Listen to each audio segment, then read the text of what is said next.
दादा दादा रिक्षा का थांबत नाहीये? दादा रुको रुको, दादा थांबा. दादा. माई. हॅलो हॅलो माई. सावली कुठे आहेस तू? हा अगं किती उशीर. तेव्हा ना यायला हवी होतीस ना तू. किती महत्वाचा कार्यक्रम आहे आपला, माहिती आहे ना तुला? हो माई, मला काहीच कळत नाही. अहो तू सगळ्यांसोबत का नाही आली आहेस? सगळे मला एकटीला सोडून गेले आणि आता मी रिक्षासाठी थांबले. थांबतच नाही. रिक्षा थांबा. सावली अगं पाहुणे यायला सुरुवात झाली आहे. सगळे तगादा लावतायत आता लवकर कार्यक्रम सुरू करा म्हणून. तुझा पत्ता नाहीये. मी काय करू सांग? निघ आता लवकर ये. हो हो मी लगेच येते. दादा.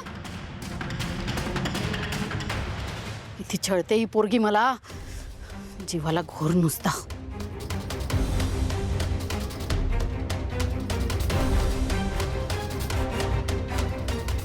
दादा दादा रुको. दादा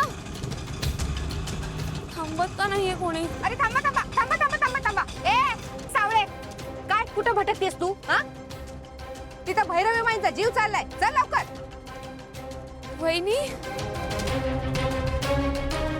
वहिनी काय वहिनी? नको तिथं भटकायचं. चला चला दादा लवकर चला. थँक्यू म्हणा.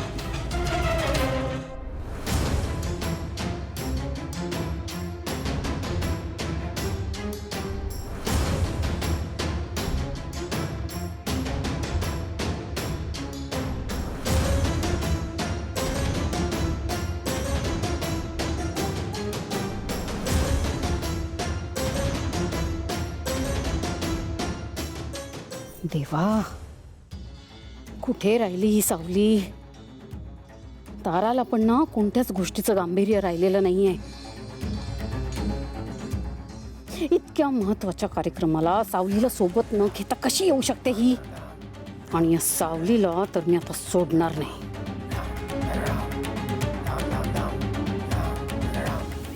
भैरवीजी, काही प्रॉब्लेम आहे का? प्रॉब्लेम नाही. कुठे काय, सगळं एकदम व्यवस्थित आहे. छान आहे. नाही, कार्यक्रमाची वेळ होती, आपण सुरू करूया ना? सुरुवात ना? हो करूया ना. फक्त थोडं आपल्याला थांबायला हवं. काही महत्वाचे पाहुणे यायचे. ओके. येतीलच.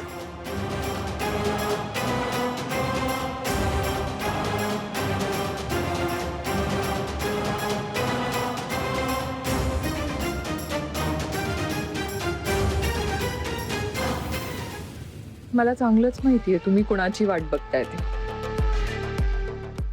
पण तुम्ही जी वाट बघताय ती आज इथे पोचणारच नाही, याची व्यवस्था मी करून ठेवली आहे.